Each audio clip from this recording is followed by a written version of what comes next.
So I'm delighted to say that joining us on the We Are West Ham podcast, unsurprisingly for the first time ever, is Michael Statham, or on Twitter at Eredivisie Mike. Eredivisie, of course, the Dutch top flight. So I figured if a man whose Twitter handle is Eredivisie Mike doesn't know much about AZ Alkmaar, then we've got absolutely no hope whatsoever. Mike, great to have you on the show for the first time. Thanks very much for joining us. A huge game for West Ham fans all around the world this Thursday, and then of course with the second leg in Holland next week too. AZ going pretty well from what I can tell at the moment. They beat Lazio and then Anderlecht to get to this stage after topping their Conference League group stage, just as West Ham did. Only one defeat on the way to that, 5 wins and 1 defeat, and fourth in the Eredivisie. Seem to be doing okay.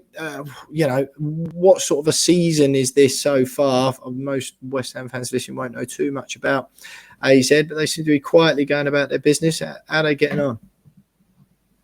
Yeah, cheers for having me, Will. This is a nice tie, really, really nice. It's one I was looking forward to for a long time in this competition, because West Ham are like a decent Premier League team. I think in this competition, you're going to do well if you are. And then you got AZ, who one of the best teams in the Netherlands, and I think they says that they're fourth in the table, but these guys are a very talented bunch, and for me, they're up there with what Feyenoord doing this season. They were top of the league. Just that AZ are fourth, I think, because they've been putting this bit of energy into the European run.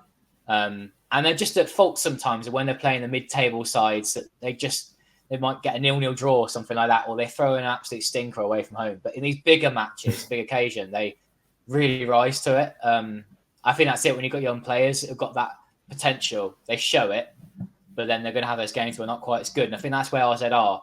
A lot of these players are going to go for big money in the future, which is unsurprising if you watch any of the Eredivisie, or you like the transfer market. You look at players from teams like AZ and you think they'll be right in my team. This is a good young player.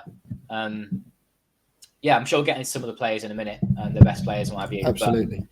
But I think this is quite 50-50. Yeah, listen, it's one of them. We'll get into that. Like you say, I think it's one of them when I think, as often happens when British teams play teams from overseas. I mean, as you mentioned, AZ are fourth in the league. They're only 2 points behind Ajax, having played the same amount of games, 31 so far. So obviously a decent side. But look, we'll get into all of that in a minute. What I want to know, Mike, first of all, is how on earth, and I ask this of a lot of, especially the British guys. We've spoken to a Belgian football podcast in the past, guys who love Danish football. It's absolutely brilliant. But how on earth does one become Eredivisie Mike on Twitter, and how come you're so into the Dutch top flight or Dutch football in general? To be fair, it was a bit of an obnoxious choice for me when I first started joining Twitter to do Eredivisie Mike, but it kind of paid off because everyone searches Eredivisie when they want someone English to talk about Dutch football, and there I am on there. Yeah. It was years ago. It was like nearly a decade ago now. I was at uni and just wanted to. I mean, football's my other passion, really. So doing this was on the side kind of thing, and Football and Anya was always there to take guest writers. I started liking the Eredivisie once I watched Wilfred Baumer, an Aston Villa fan. We went back to the Netherlands, PSV. I just watched a bit of your league and then kind of got into it from there. Love the league because it's got so many goals in it. The young players that come through, it's nice to know them before they become like big names elsewhere. One thing led to another. It's been nice to have the opportunity to meet players now as well. There aren't many English language Dutch football things that are out there, so I think that having that, it's been really good. And it also makes games like this one really fun because you've got a team in the Netherlands who are fourth, and people might go, it's not even Eredivisie. Oh, don't worry about them. I think it's a league that has taken more and more seriously now. If AZ win both legs and win the final, the Netherlands is the 5th best league in Europe, official. Not that I think that'll happen, but becoming the 6th best league, it's becoming one of those things that people talk about. When they talk about the Portuguese league, the French league, what have you, that this is where the Netherlands are now. It's a strong league. Yeah, so look, honestly, I mean, we mentioned it already there. Beat Lazio 4-2 on aggregate over the 2 legs of the last 16, and then beat Anderlecht. And to be fair, West Ham fans have seen us play Anderlecht, no one's really that impressed by that, quite frankly. Certainly. But the beat in Lazio obviously takes some doing. I think they were one of the favourites along with West Ham and Villarreal earlier on in the competition. And yeah, so to see them overcome Lazio, obviously no slouches. And I've got one of those nervous feelings, that I think West Ham fans, honestly, I mean, there's lots of people booking flights and hotels in Prague already. I understand all that. But I still think we've got a couple of tough games coming up, which I don't think too many West Ham fans quite share at the moment. So you've mentioned it already. You think it's 50-50. Just, talk to us a bit more about that. Well, they're obviously doing okay this season. What is it that West Ham have got to be worried about? I think the thing that sticks in my head first of all is actually what West Ham don't have to be quite so worried about, and that's West Ham are quite a physical side, and I think that's what's going to be the undoing of AZ if West Ham play it right and they play well. I think if West Ham come up and think, oh, it's a Conference League, we've won so many games this season where we've done it, and then they throw in an away performance again like they did in Belgium, and that could be at home, it could be away. If they just don't have that concentration, they aren't quite that bothered by it. I think the fact it's a semi-final in Europe, they're not going to quite be like they were in the last round. But AZ will take advantage of it. If you put the 4 past seasons together for the Eredivisie, I put a stat out on Twitter. I started figuring it out, sadly, that AZ actually have the best points in a mini table between Feyenoord, AZ, PSV, and Ajax. If you put the 4 of them together against each other for the past 4 seasons, AZ have the best, the most amount of points. And I think Ajax are a good sort of 5-6 points behind that. And then there's a big drop down to Feyenoord and PSV. When AZ play with bigger teams, they've had a couple of different managers the past 4 years. But they can compete. They have the players that like that kind of style of game where they're not maybe the favourites. Then they're in a real tough, tight game. And it just brings the best out of their counter-attacking style players. They were known for really high press under Arne Slot, who is now the final manager, but now there is a bit more of a conservative approach to Pascal Janssen, but the press is still there. They're really high tempo passing. They love to fire it around really quickly. I think they're one of the better sides in Europe for that style of play because of the way they just zip it around. However, when you see what AZ did in that away leg to Anderlecht in the last leg, losing 2-0. And as you said, they weren't the strongest team at all in the competition. No. That was AZ doing what West Ham did in Belgium. It was this complete off day, not at it at all. And no sharpness, no guile about them. But then in the home leg, they just put it right. That victory, they had so many chances. They should have won by more than 2. Shouldn't have got to penalty shootout. The fact they're here is justice. They do deserve it. I think the thing that's got to be worried about, though, that's the style of play. I think in terms of players, it depends largely on fitness of some. Got a key player out suspended. So people may have heard of Jesper Karlsson, who's a left winger, who's right-footed, Swedish, very exuberant. He's full of skills, full of tricks, got a good long shot on him. However, being AZ's best player, you could say, he is likely to be on the bench to start with. Or he might miss out completely. He may start it, but it's very unlikely. His fitness has been an issue for him the past few weeks. And in the middle, you've got Vangelis Pavlidis, a Greek striker. He's become fairly well known for Europe for good finishing, but he's not amongst the areas of top goal scorers really now at the minute. But he's a good player. I think you got in the middle, Jordi Clasie, you may know from his time at Southampton. He is a really experienced defensive midfielder, captain, really, really solid midfield. He will do a lot of mopping up. Next to him is Tijani Wijnders, who's a potential late bloomer and could be someone who plays for Netherlands in the next few months to year. Real box midfielder, and in these kind of tight games, he comes to support the striker. He can be dangerous. And then in defence, Milos Kerkez is a really young left-back teenager, but he is suspended for the first leg. But him coming back for the second leg with Karlsson down at left-hand side, that's already got a story written about it for me. They might miss him a lot in the first leg, but that's the second leg when they got them back. Yeah, they're a So side that just have got remind a us there then. So what's the score with those Yeah. two? Is you saying it's suspensions or injuries? Yeah, so Milos Kerkez is the left back. He's suspended for the first leg. He had too many yellow cards, but he's back for the second leg. And Jesper Karlsson is injuries and coming back now. It's perhaps a lack of fitness. I mean, he won't start. Right. Okay.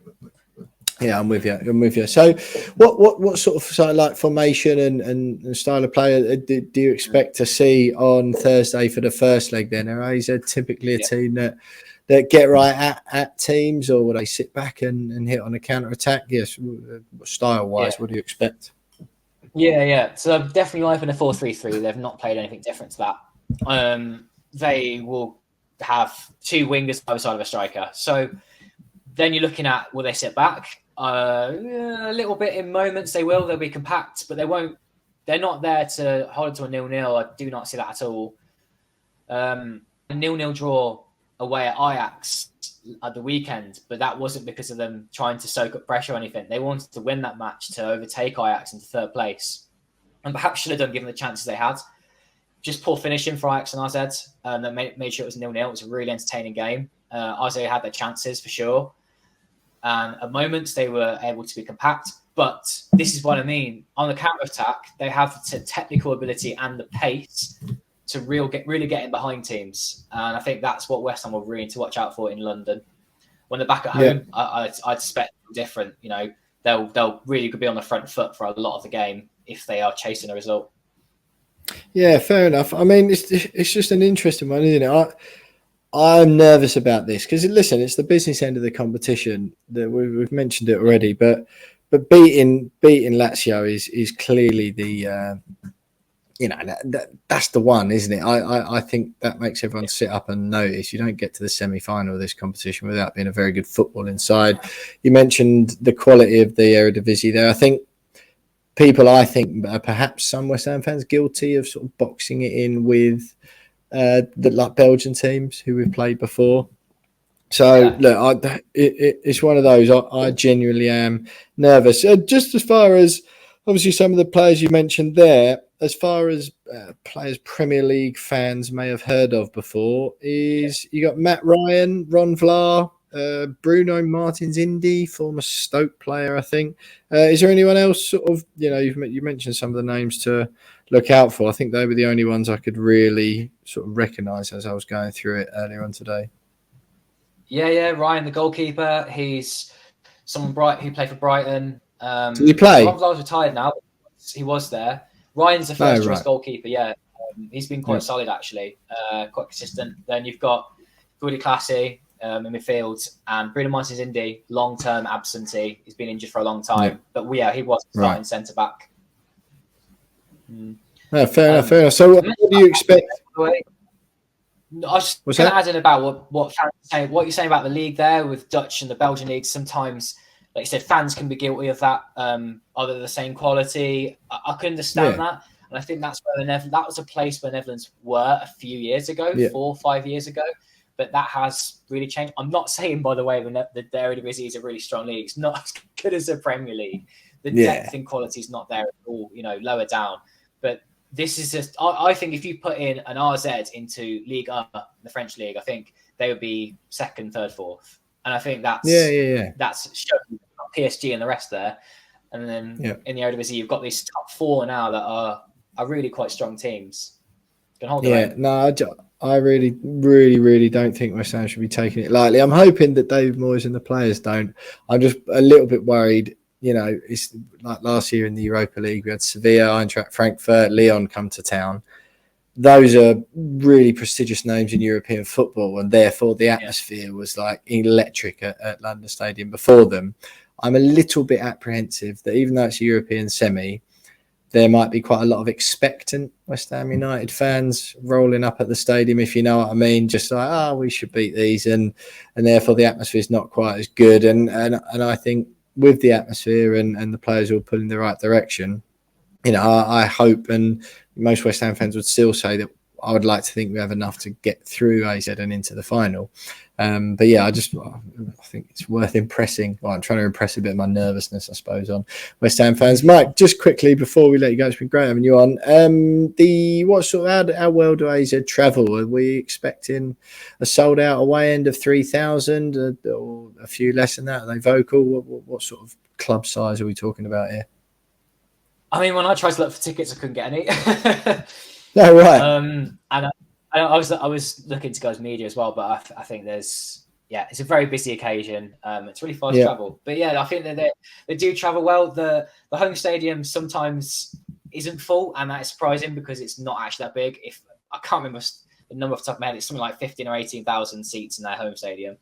But they have got this core of supporters who will be very good. And yeah, I suspect they'll make it a good occasion, especially in the home leg. They can be noisy when they need to be. Yeah. So I think they'll enjoy it. You haven't got the vociferous fans like you might have with like a final, for example. But they're good fans. It's a nice area, Alkmaar. It's a nice place to visit. Yeah. Happy days. Well, listen, Mike, it's been absolutely brilliant having you on the show. Michael Statham there, Eredivisie Mike, joining us to look ahead to that game on Thursday night, the Europa Conference League semi-final first leg, West Ham v AZ Alkmaar at London Stadium. Mike, before we let you go, give us a score prediction. First leg, I think West Ham will edge it. I think they'll edge it 2-1. I think if you ask me to bet on it, I think I say West Ham to get through the two legs, but I think AZ are going to give it a fight when it goes back to Alkmaar. Yeah, absolutely. Well, look, Mike, it's been absolutely brilliant having you on the show. Really appreciate it. And just to reiterate that point, I do not think this is going to be a walkover. So, I think we had a little bit of negativity after a first leg draw away to Ghent in the earlier stages, obviously put them to the sword. In the second leg, I just hope that West Ham fans will stick with the team, be a little bit patient, appreciate that it's a good team coming to town. But what an occasion it's going to be on Thursday night at London Stadium. That was Eredivisie Michael Statham there, helping us look ahead to that game against Dutch side AZ Alkmaar on Thursday night.